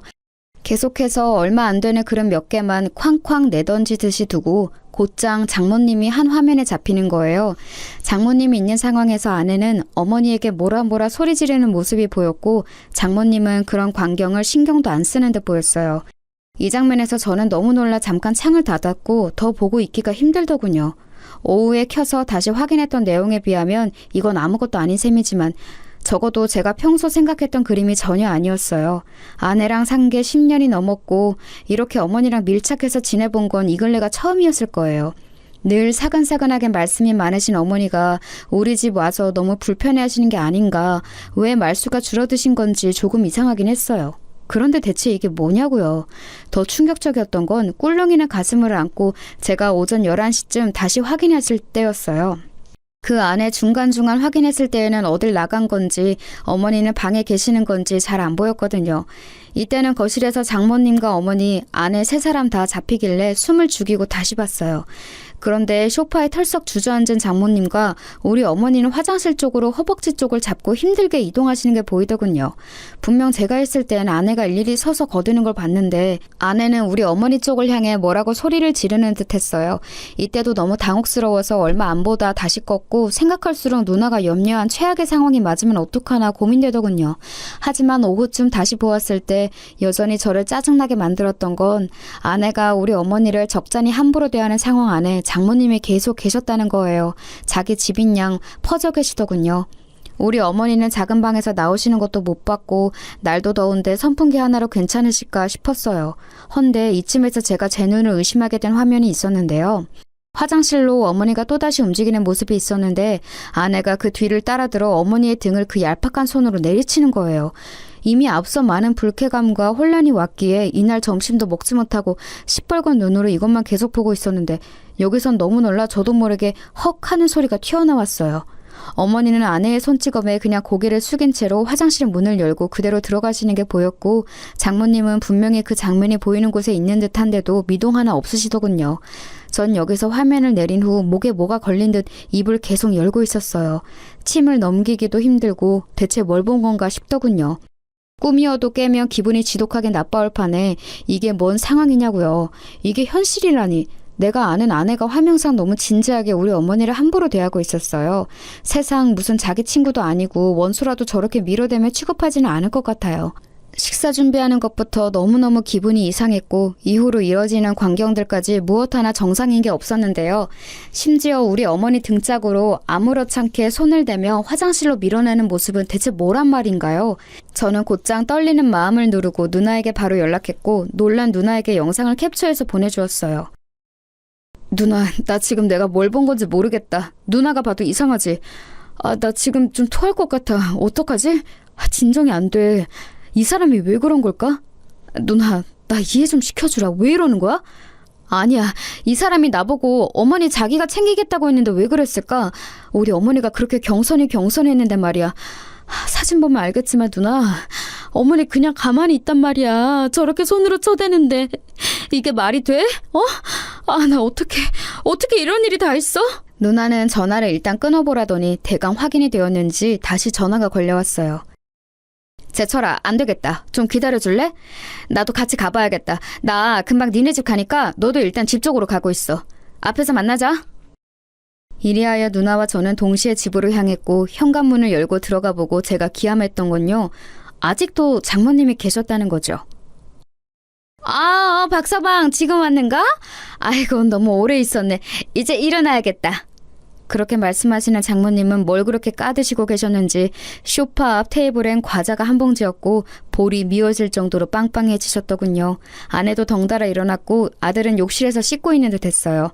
저는 장모님 말에 대답도 안 하고 곧장 아내에게 물었어요. 어머니는? 어머니 방에 계시지. 주무시는 것 같은데? 형님도 오셨네요? 형님 무슨 일 있으세요? 이렇게 말하는 아내를 지나 곧장 저와 누나는 어머니 방문을 열었고 어머니는 찜통 같은 방에서 억지로 누워 계시더군요. 잠이 드신 듯 했다가 얼추 깨셔서는 저희 보고 왔냐고 하시는데 이때 너무 울컥함이 밀려왔어요. 허공으로 눈을 두고 어쩔 줄 모르는 저를 대신해서 누나가 어머니를 일으키더군요. 엄마, 잠깐만, 이쪽으로. 이렇게, 그치. 잠깐만, 올케, 이리 좀 나와봐. 나 좀 보자. 누나와 저 어머니, 장모님, 아내까지 다 누구 하나 자리에 앉은 사람 없이 일어서서 마주하게 되었는데요. 곧장 누나는 아내를 향해 핸드폰 화면을 내밀었고 바로 거침없이 폭격을 시작했어요. 내가 얼마 전에 엄마 모셔갔을 때부터 이상하다 했어. 올케 미쳤어? 우리 엄마가 뭐 치매라도 온 사람이야? 기억이 없고 말을 못하는 사람도 아닌데 우리 엄마 순하디 순한 성질을 갖고 이용하는 거야 지금? 여지껏 나나 언니들이나 제철이한테 우리 엄마가 말 안 하고 있으니까 더 사람 함부로 본 거 아니냐고. 올케 나 이거 신고해서 끝까지 갈 생각인데 어쩔래? 제철이랑 얘기해서 어찌해볼 생각하지 말고 빨리 결정해. 아내는 이 말에 허둥지둥 놀라면서도 미간에 주름이 잡혔고 장모님은 거기서 나서시더라고요. 아이고 사돈처녀 이게 다 무슨 일이에요? 우리 경선이한테 왜 그래요? 아니 듣다 보니 사돈이 뭐가 어쨌다는 것 같은데 하루 종일 시어머니 돌본 우리 경선이한테 뭐요? 신고요? 그리고 여기 친정엄마인 나도 있는데 지금 뭐하는 짓이래요? 어른이 어른같이 안 보여요? 이때 제가 불쑥 나서 누나 앞을 막고 장모님에게 따지게 되었어요. 생각해보면 더 크게 따졌어야 하는데 참 아쉽네요. 장모님, 지금 이런 걸 따지고 싶지가 않은데요. 저희 누나도 친정엄마인 우리 어머니 때문에 할 말을 하는 거예요. 지금 저희 누나가 보여드린 거, 이거 안 보이시나요? 와, 저 보고 너무 놀랐습니다. 어떻게 저희 어머니한테 와이프가 저러고 있는 걸 그냥 보고만 계셨나요? 게다가 지금 집 거실은 냉방 때문에 추울 지경인데 저희 어머니 방문은 꼭 닫아두셨네요. 냉방 때문에요? 그리고 제가 네, 이건 저도 문제가 되겠지만요. 홈카메라 설치해두고 가서 오늘 뭘 하신지들 다 봤어요. 하도 어머니가 이전 같지 않고 이상하다고 해서 저도 신뢰를 무릅쓰고 이런 것을 해봤는데요. 뭐 하는 짓들이십니까 진짜? 그러자 꿀먹은 벙어리처럼 뒤에 숨어있던 아내가 겨우겨우 입을 열면서 뭘 봤는지 모르겠다고 일단은 잡아떼더군요. 여기서 저는 하루 내내 감정에 물타기를 하고 혼란스러웠던 것들이 다 사라져버리면서 그냥 모든 게 영으로 돌아간 듯 했어요. 눈으로 본 화면들을 보고 너무 제 기준엔 기괴한 현실이라 믿을 수가 없었는데 아내가 이렇게 잡아떼는 꼬라지를 보니 더더욱 확신이 들었으니까요. 이 여자랑 나는 그동안 뭘 해왔던 것일까 환멸감이 마구 올라왔어요. 당신 눈으로 봐. 왜? 영상으로 볼래? 처음부터 끝까지 한번 볼 거야? 누나가 지금 경찰에 신고한다는 거 내가 말린 거야. 야, 당신 진짜 웃기지도 않는다. 어머니 왜 이런 얘기를 저한테 안 하시고. 죽겠다 진짜. 어머니는 땀으로 범벅이 된 몸이 냉기 아래 빠르게 식으셨는지 그리고 긴장이 풀리신 건지 그대로 식탁 의자에 미끄러지듯 앉으시더군요. 그 식탁을 눈으로 다시 보니 저는 정말 못 참을 지경이 되었어요. 그 테이블 위로 밥그릇과 반찬 그릇을 던지듯 쿵쿵 굴려대던 아내의 모습이 생각났거든요. 아내는 계속해서 부인을 했어요. 제가 더더욱 본인을 용서할 수 없도록 말이죠. 당신, 아니 잠깐 나 이거 뭔 상황인지 나도 모르겠어. 어떻게 이런 걸 말도 없이 놔두고 가? 언제 이런 건 샀어? 당신 진짜 무서운 사람이다. 내가 어머니한테 뭘 어쨌는데? 아니 막말로 해서 당신은 내가 얼마나 힘든지 알기나 해? 애 챙기고 어머니까지 챙기고 왔다 갔다 얼마나 힘들 줄 아냐고. 간병인 쓰는데 300은 넘을 거라고 걱정하길래 내가 그거 반툭 떼서 달라고 했지만 나도 중간에 그 말하고 싶었어. 솔직히 나도 짜증낸 거 있긴 하지만 이거 다 내 잘못만은 아니야. 형님도 아까 저 뭐요? 신고요?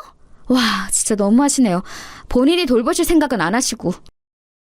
누나와 저는 이런 아내의 태도를 보고 더 말할 것도 없다고 생각했고 정말 더럽고 지저분한 꼴을 다 봐가면서 한 1년에 걸친 흙탕물 싸움 끝에 이혼을 하게 되었어요. 중간에 장모님이 얼마나 사냥개처럼 달려들고 절대 우리 딸 이혼은 못 시킨다고 악을 썼고 그럼 집은 내놓고 가라는 둥 말 같지도 않은 개소리를 하시더군요. 아내가 우리 어머니에게 했던 짓거리가 담긴 그 하루의 영상 기록을 보면 그 전에 그것도 어머니가 저희 집에 와 계시는 그 짧은 시간 동안 대체 뭔 일이 있던 건지 상상하기도 마음이 아팠어요. 어머니는 아무리 저랑 누나가 물어봐도 별거 없었다고 하고 자세히 말도 해주시지 않으셨어요. 아마 본인만 참으면 된다고 생각하시는 듯 했지만 우리 둘을 비롯하여 지방에 있던 누나도 올라왔고 미국에 있는 누나까지 귀국해서 다시 되짚어야 할 정도로 우리 가족의 상처는 컸어요. 가장 가슴이 찢어지고 죽을 맛이었던 건 저였지 않을까 싶어요. 어머니를 제외하고 봤을 때요. 그간 알아왔던 천진난만하고 순한 아내의 모습과 달리 초반에 그렇게 지극정성을 다하는 듯 하더니만 성인이 되어 손 한 번 제대로 잡아본 적 없는 우리 어머니의 등짝을 너무 아무렇지 않게 밀치듯 했던 그 모습. 저는 눈을 감아도 그 장면이 계속 눈앞에서 되풀이되어 내내 고통을 받고 있거든요. 뭔가 약이라도 있어서 먹고 잊을 수 있는 게 있다면 저는 그 장면을 제일 지워내고 싶어요. 게다가 저와 아내 사이에는 몹쓸 놈의 정이란 게 있었고 심지어 가장 저를 괴롭게 하는 관문이었던 자식, 바로 아들 정민이가 있었어요. 머릿속으로 당연히 이혼은 정해져 있었지만 생떼 같은 가족과 별 거지 같은 꼴을 다 치르고 찢어져야 한다니 너무 괴로웠어요. 어머니는 이 부분에 대해 너무 힘들어하셨어요. 별일 아니었다고 했잖아. 좀 이따가 다른 친척네로 가려고 했는데 왜 이렇게 일을 크게 만들었어? 이게 다 내 잘못이다. 아픈 게 죄야. 몸이 성치 못해서 자식한테 패만 끼치고. 사실 어머니가 이런 말씀을 하실 정도로 연세가 많지도 그렇게 몸이 다 멍망이 된 것도 아닌데 억지로 참느라 자식한테 말을 못하시고 나중엔 이게 알려져 자식이 이혼을 하는 것에 더 상처를 받으시다니 너무너무 가혹하게 느껴지는 거예요. 와중에 아내는 이혼하게 되었음에도 이런 독한 말을 내뱉었어요. 당신이 이렇게 한 거 안 잊을 거야. 정민이? 정민이 못 줘. 내가 키울 거야. 정민이 절대 안 돼. 그리고 뭐 고소를 해? 당신이 뭘? 내가 뭘 잘못했는데? 나는 아픈 시어머니 잘 봉양한 죄밖에 없어. 우리 정민이는 안 줄 거야.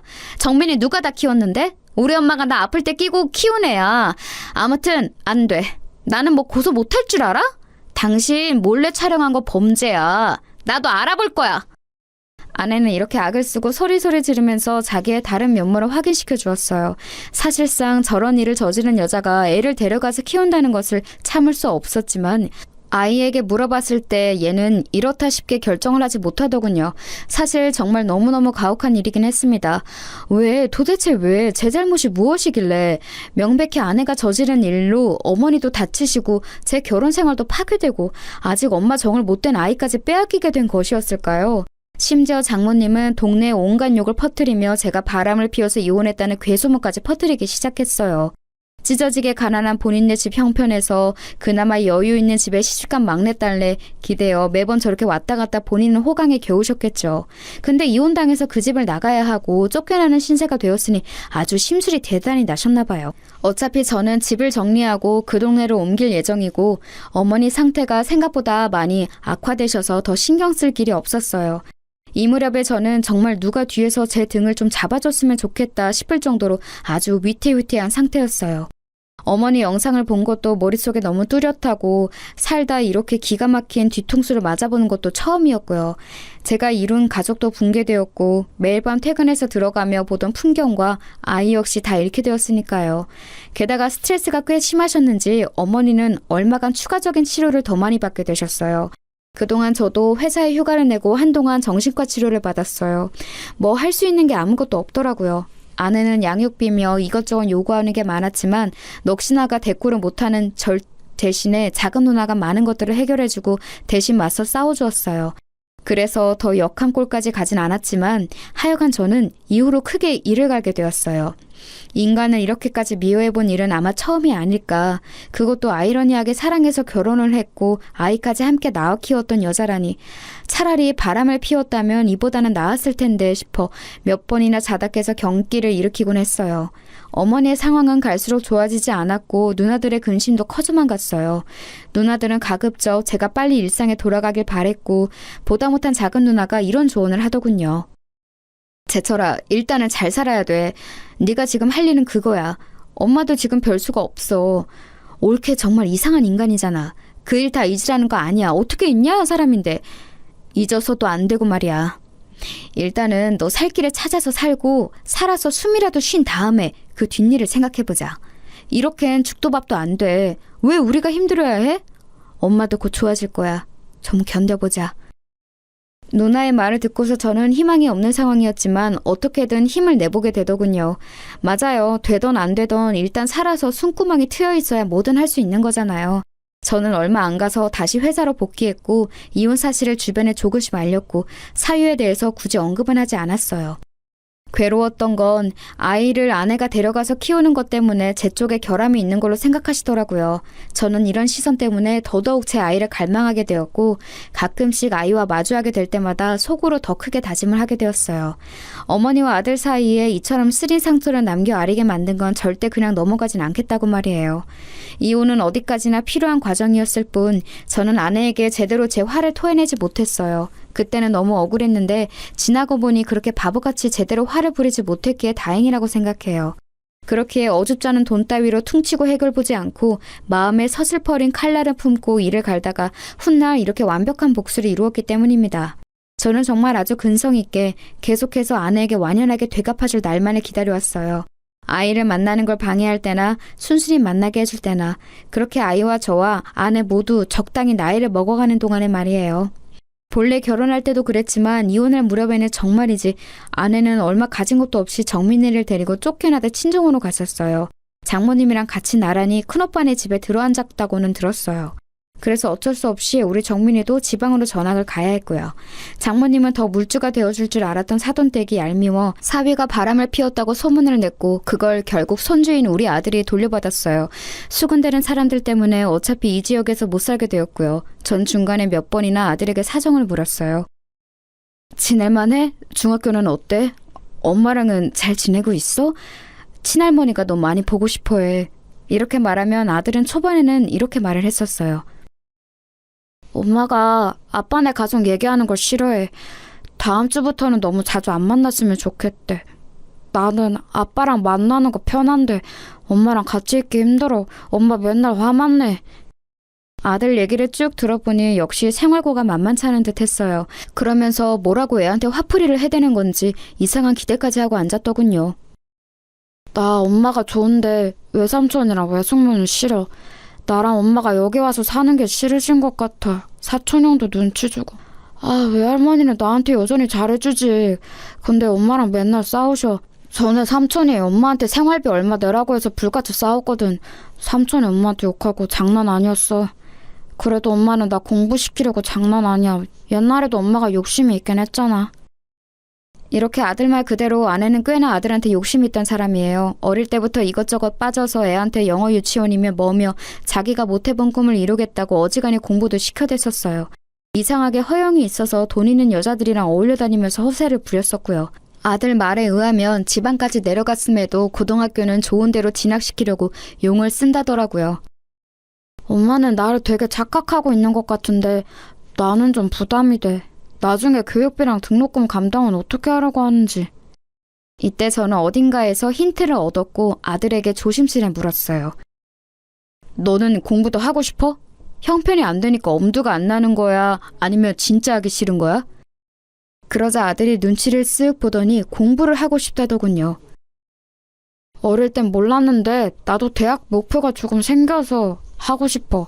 근데 엄마랑 있는 동안은 학원도 마땅한 데가 없으니까.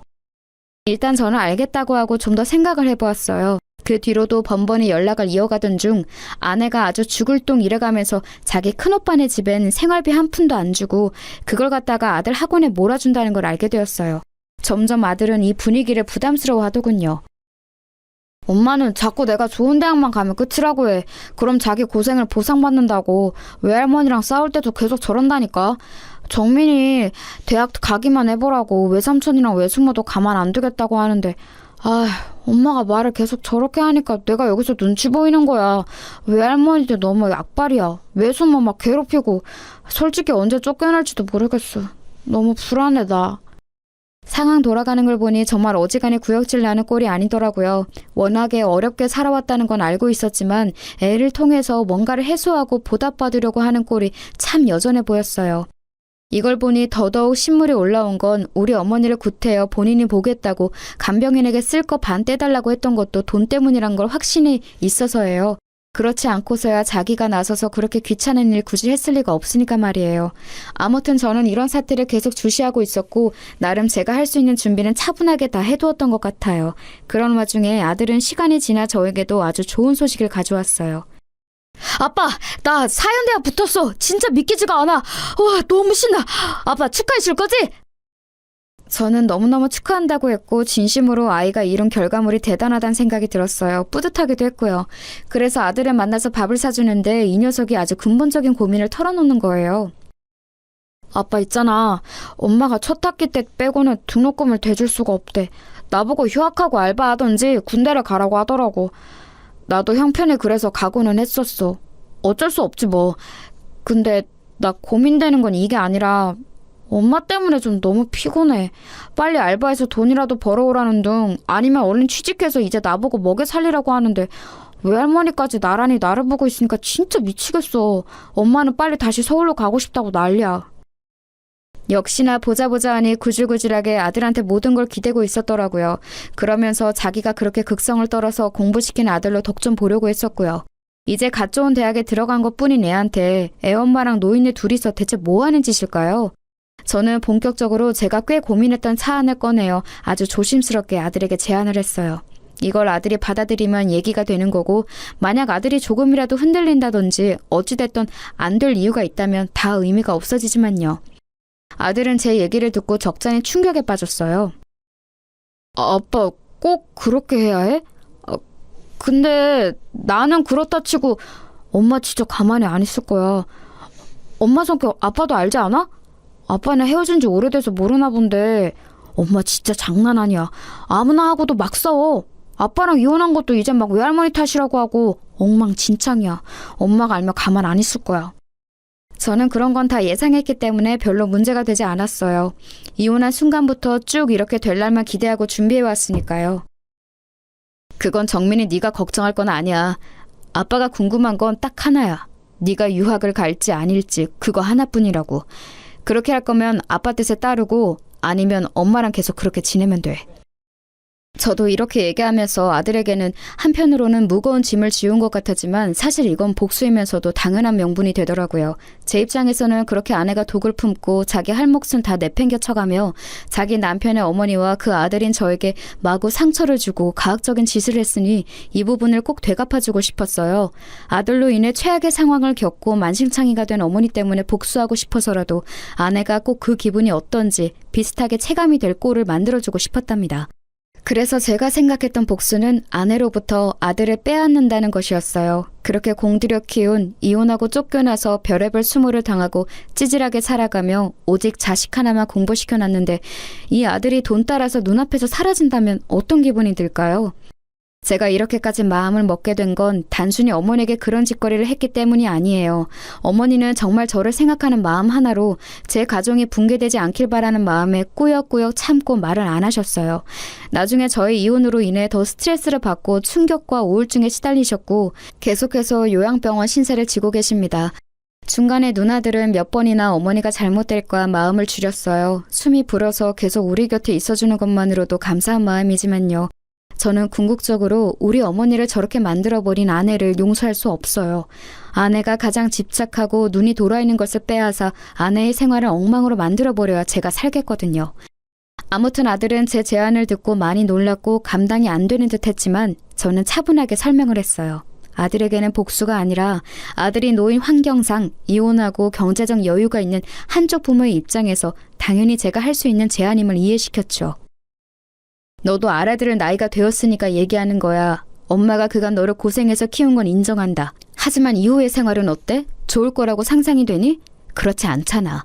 많이 힘들고 할머니와 엄마의 기대가 너무 버겁다며. 외숙모 삼촌네 새들어 사는 것도 하루 이틀 아니냐고. 아빠는 정민이 너가 공부를 더 할 수 있도록 지원해줄 생각이야. 유학 관련해서도 충분히 알아봤다. 그런데 한 가지 조건이 있어. 아들은 여기까지도 예상은 못한 듯 했어요. 보아하니 아내가 절대 자기 입으로 본인 잘못을 말했을 리가 없겠더군요.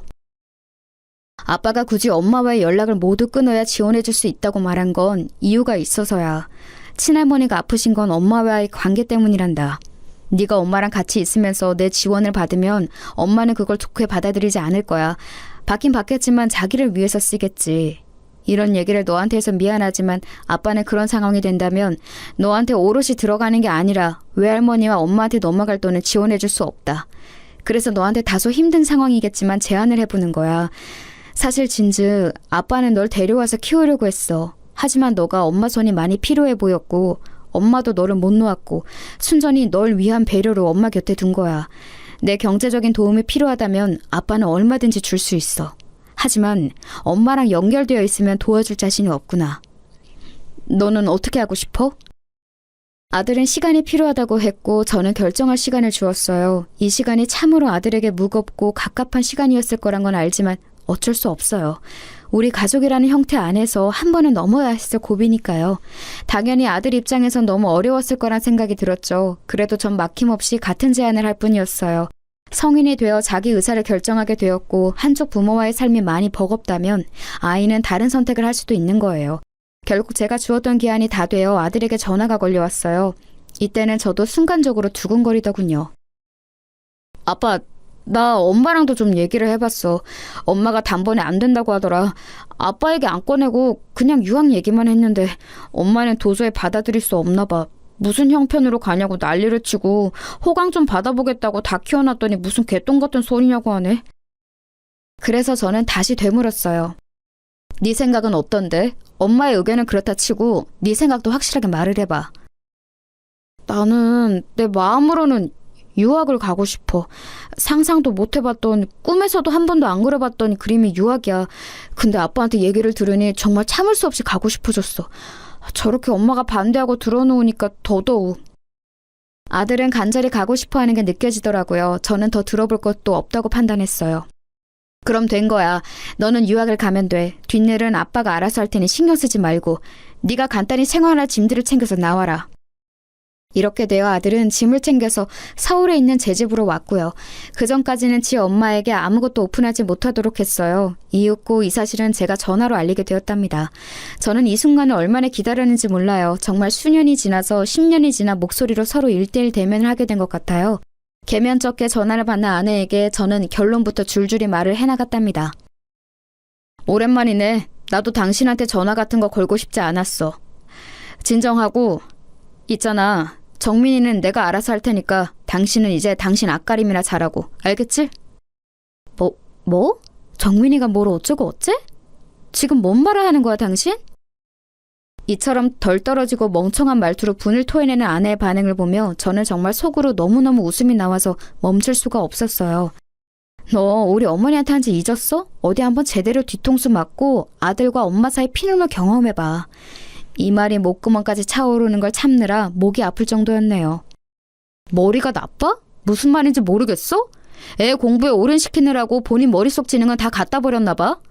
정민이 앞길은 내가 알아서 한다고. 당신 사는 거 힘들 거 아니야. 애 어릴 땐 당신이 하도 박박 악을 써서 지랄을 해대니 그땐 내가 놔준 거야.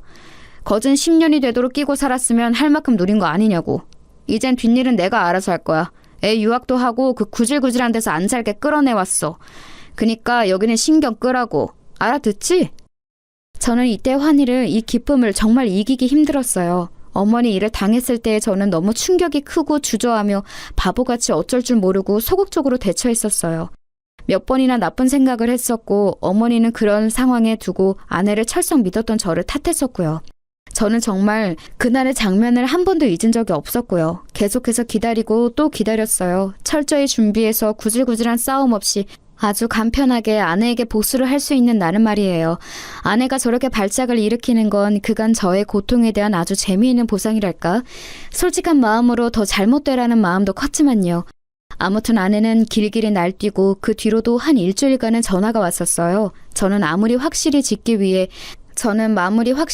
위해 걸려오는 전화마다 다 받고 몇 번이나 확인 사살을 시켜줬어요. 왜? 애한테 다 쏟아붓고 그지 되었는데 애 뺏기니 못 참겠어? 당신 진짜 웃기다. 남의 엄마랑 아들 사이는 아주 반타작을 내놓고 본인 자식이랑은 잘 살 생각을 야무지게도 했네. 당신이 우리 어머니한테 한 짓을 내가 이혼 정도로 끝내주니까 세상 살기 쉬워 보이지? 이제 알아서 살 길 잘 살아. 정민이는 당신이랑 살고 싶지 않대. 돈에 환장해서 사람 함부로 대하는 벌을 아직도 못 고쳤더라. 어디 이제 아들한테 슬쩍 업혀갈 생각을 해? 주제를 알고 당장 꺼져. 그 꼬라지 들어주는 건 더 이상 정민이한테 한 남기지 말라고 오늘까지만 해주는 배려야. 앞으로는 국물도 없으니까 전화하지 마라. 그 구질구질한 목소리 또 들려오면 난 더한 짓도 해줄 수 있어. 기대하는 게 좋을 거야. 이렇게 된 이후 저희 아들은 제가 준비해준 내용을 토대로 유학을 갔어요. 간지 이제 좀 되었기 때문에 본인도 적응을 하고 있고 원했던 공부를 할 수 있어서 만족하는 것 같더라고요. 아들에게는 이런 사정을 구구절절 말하진 않았고 얘 역시 꽤나 자기 엄마한테 지쳐 있었던 모양입니다. 본인이 나서서 한동안 엄마를 보고 싶지 않다고 하더군요. 아무튼 다 쉬어빠진 목소리로 장모님한테도 항의의 전화가 걸려오긴 했어요. 울면서 자기 딸을 용서해달라고 말이죠. 자네, 내가 사과할게. 내가 이렇게 죄 받겠네. 우리 딸한테서 정민이를 그렇게 데려가면 어떡하나. 아니, 이혼하고 쫓아낼 때도 아무것도 안 주지 않았나? 그럼 다 한풀이 한 거 아니야? 자네 어머니 돌아가신 것도 아니고 정정하시다며. 정민이 말로 할머니 멀쩡히 계시다고 병원에 입원해 계신다더만. 그만하면 노인네가 잘 살고 있는 거지. 뭐 그렇게 아직까지 한이 맺혀서 우리 경선을 이렇게 괴롭혀. 자네도 그러면 죄 받아. 이게 완전 사람 피 말려서 복수하는 것도 아니고 뭔가 대체. 그만하고 돈 갖고 사람 골리지 말고 정민이 얼른 경선이한테 보내주게. 걔 하나 대학 보내겠다고 생뼈를 깎아가며 아주 밤낮없이 일해서 공부시켰어. 어? 경선이 아주 알아 누워서 일어나지를 못해. 제발 좀 봐주게. 응? 하지만 장모님 뜻대로 제가 해드릴 리가 있나요? 전화 잘못 거셨다고 하고 끊어버렸습니다.